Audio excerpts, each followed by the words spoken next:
में मुल्लागिरी नहीं चलेगा। चाहे जर्मनी का होलोकॉस्ट हो, बोस्निया का सेरेब्रेनिका नरसंहार हो या म्यांमार का रोहिंग्या जेनोसाइड, जब भी किसी नेता को असीम ताकतों की चाहत होती है तो वो बहुसंख्यक आबादी के सामने एक अल्पसंख्यक दुश्मन खड़ा कर देता है ताकि बहुसंख्यक समाज का सपोर्ट हासिल कर सके। लोगों के दिलों में डर डाला जाता है ताकि वो अपने आप को सुरक्षित रखने के लिए उस नेता का किसी भी हाल में समर्थन करें। कई बार इस डर का नतीजा होता है बहुत बड़ा कत्लेआम। इसी तरह का एक कत्लेआम आज से 27 साल पहले रवांडा में हुआ था। रवांडा में मुख्यतः दो जनजातियां रहती थी, 85% हुतू और 14% तुत्सी। हुतू जनजाति से आने वाले रवांडा के राष्ट्रपति जुवेनल हब्यारीमना की 6 अप्रैल 1994 को हत्या होने के बाद हुतू ने तुत्सी का कत्लेआम शुरू कर दिया। 100 दिन तक चले इस कत्लेआम में 8 लाख से ज्यादा लोग मारे गए थे। लेकिन ये सब हम आपको क्यों बता रहे हैं? क्योंकि भारत भी धीरे धीरे रवांडा के रास्ते पर चल रहा है। दरअसल राष्ट्रपति हब्यारीमना की हत्या सिर्फ एक बहाना थी। हुतू समुदाय के दिल में इतनी नफरत भर दी गई थी कि वो तुत्सी को इंसान ही नहीं समझते थे। इस नफरत का कारण यह था कि रवांडा की सरकार और मीडिया तुत्सी के खिलाफ तरह तरह का प्रोपेगेंडा चलाते थे, जिससे तुत्सी को रवांडा का दुश्मन बनाया जा सके और हुतू समर्थन इकट्ठा किया जा सके। मसला यह है कि जो कुछ उस वक्त रवांडा में हो रहा था वो इस वक्त हिंदुस्तान में हो रहा है। जो भी बातें उस समय तुत्सी के बारे में कही गई थी वही आज मुसलमानों के बारे में कही जा रही हैं। आज हम आपको उन घटनाओं के बारे में बताएंगे जो रवांडा को कत्लेआम के रास्ते पर ले गई और उनसे मिलती जुलती घटनाएं जो अब भारत में हो रही हैं।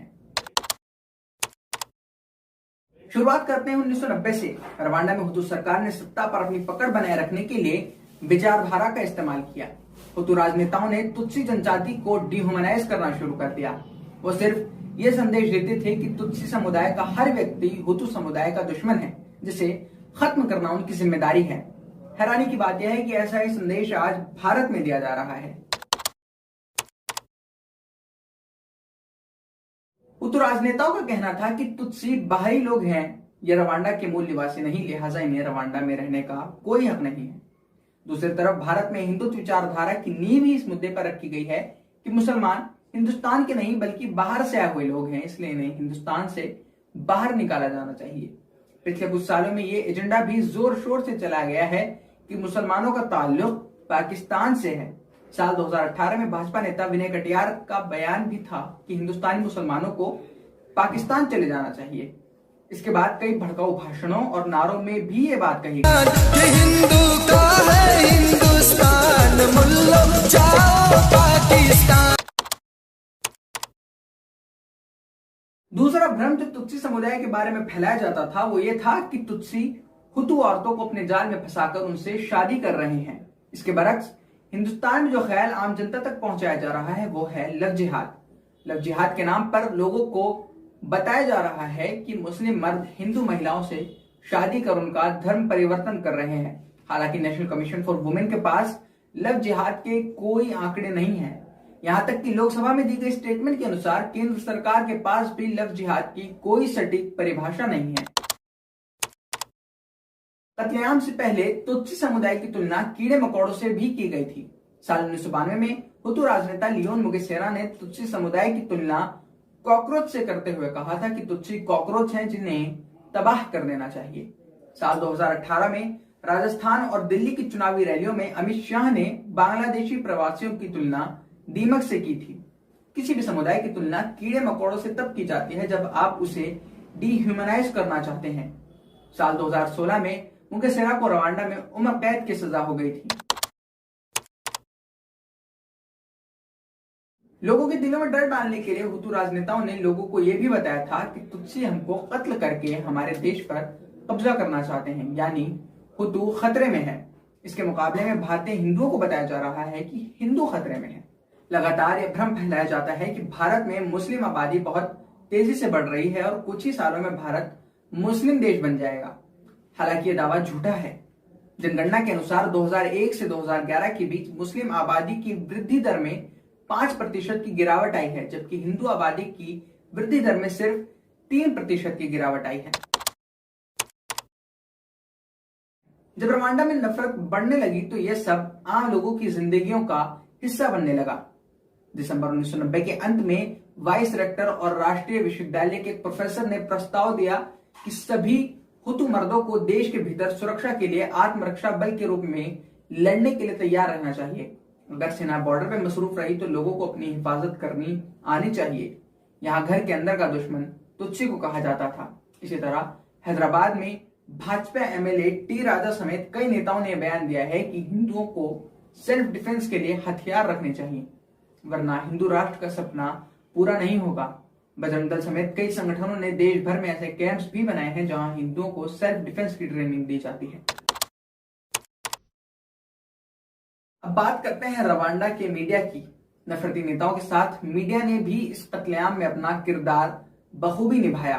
कभी पैम्फलेट छपवाकर, कभी गानों के जरिए और कभी रेडियो का इस्तेमाल कर तुत्सी समुदाय के खिलाफ जहर उगला जाता था। फरवरी 1991 में एक राष्ट्रीय अधिकारी और उत्तर पश्चिम रवांडा के नेता ने पैम्फलेट छपवाया था जिसमें दावा किया गया कि तुत्सी समुदाय का एक संगठन आरपीएफ हुतू समुदाय के कत्लेआम की योजना बना रहा है। इस बात का कोई सबूत नहीं था, लेकिन इस पैम्फलेट का मकसद लोगों को होशियार करना नहीं, उनके दिलों में नफरत भरना था। इसी तरह के कई पैम्फलेट दिल्ली में भी बांटे गए हैं जिनमें मुसलमानों के विनाश की बात की जाती है। इन पैम्फलेट्स पर किसी पार्टी या संगठन का नाम तो नहीं होता, लेकिन कुछ पर मोबाइल नंबर जरूर लिखे होते हैं। मीडिया का इस्तेमाल कर गानों के जरिए भी तुत्सी समुदाय के खिलाफ नफरत फैलाई जाती थी। रवांडा रेडियो पर वक्तन फवक्तन नफरती गाने बजाए जाते थे। उदाहरण के तौर पर हुतू साइमन बिकिंडी का संगीत अक्सर बजाया जाता था। उनके दो गाने थे, बेने से बाहिंजी यानी किसानों के पुत्र और नंगा अबा हुतू यानी आई हेट हुतूज। जब रवांडा नरसंहार की जांच की गई तो पाया गया कि इन गानों का मकसद हुतू समुदाय के बीच द्वेष फैलाना था। भारत में टीवी या रेडियो पर तो ऐसे कोई गाने नहीं बजाए जाते, लेकिन अगर यूट्यूब पर एक नजर डाली जाए तो पता चलता है कि वहां एंटी मुस्लिम गानों की भरमार है। हैरानी की बात यह है कि इन गानों के खिलाफ कोई एक्शन भी नहीं लिया जाता। अब बात करते हैं कत्लेआम में सबसे बड़ी भूमिका निभाने वाले रवांडा के रेडियो चैनलों की। रवांडा रेडियो नाम के सरकारी चैनल समेत सभी रेडियो चैनल पूरा दिन गानों और भाषणों के जरिए खुले तौर पर तुत्सी के खिलाफ जहर उगलते थे। आपको तुत्सी को मारना चाहिए, वो कॉकरोच हैं। हम सभी को तुत्सी से लड़ना चाहिए, हमें उन्हें खत्म कर देना चाहिए, उन्हें पूरे देश से मिटा देना चाहिए। इस तरह की बातों के जरिए लोगों के घरों तक पहुंचा जाता था। भारत का रवांडा रेडियो है यहाँ का गोदी मीडिया। मुसलमानों के बारे में जो भी जहर नेता उगलते हैं उसे मीडिया एजेंडा बनाकर लोगों तक पहुंचाता है। लव जिहाद से लेकर जनसंख्या विस्फोट तक मीडिया ने मुसलमानों के खिलाफ हर तरह का झूठ फैलाया है। पिछले साल बॉम्बे हाई कोर्ट ने तबलीगी जमात के खिलाफ एजेंडा फैलाने के लिए गोदी मीडिया को फटकार भी लगाई थी। इसी तरह मई 2020 में दुबई के जाने माने अखबार गल्फ न्यूज ने भी भारतीय मीडिया के इस्लामोफोबिक रवैये पर एडिटोरियल छापा था। ये कोई तारीफ की बात तो नहीं है कि भारत को अंतर्राष्ट्रीय स्तर पर इस तरह याद किया जा रहा है, लेकिन शायद मीडिया यही चाहता है। धीरे धीरे हुतू के दिलों में मौजूद नफरत बाहर आने लगी। लोकल नेताओं और अधिकारियों के उकसाने पर अक्टूबर 1990 में किबलेरा क्षेत्र में हुतू समुदाय के 300 तुत्सियों को मौत के घाट उतार दिया गया। 1990 से 1994 तक तुत्सी पर ऐसे 15 हमले हुए थे। बात करें भारत की तो फरवरी 2020 में कपिल मिश्रा के भड़काऊ भाषण के बाद दिल्ली में दंगा भड़क उठा। इस दंगे में 53 लोगों की जान गई, जिसमें से 2/3 मुस्लिम थे। सीसीपी साहब हमारे सामने खड़े हैं। मैं आप सबके बिहाफ पे ये बात कह रहा हूँ, ट्रंप के जाने तक तो हम शांति से जा रहे हैं, लेकिन उसके बाद हम आपकी भी नहीं सुनेंगे अगर रास्ते खाली नहीं हुए तो। ठीक है, आज जब तक रास्ता खाली करवा रहे हैं, ट्रंप के जाने तक आप जाफराबाद और चांदबाग खाली करवा लीजिए, ऐसी आपसे विनती कर रहे हैं। उसके बाद हमें रोड पे आना पड़ेगा। ठीक है, भारत माता की जय।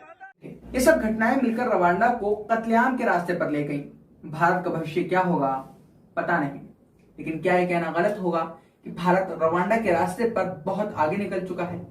इस पर आपकी क्या राय है, हमें कमेंट्स में बताइए। वीडियो को ज्यादा से ज्यादा लोगों तक शेयर करके पहुंचाएं और इस तरह के और वीडियोस देखने के लिए एशिया टाइम्स टीवी को सब्सक्राइब कर बेल आइकन दबाना ना भूलें।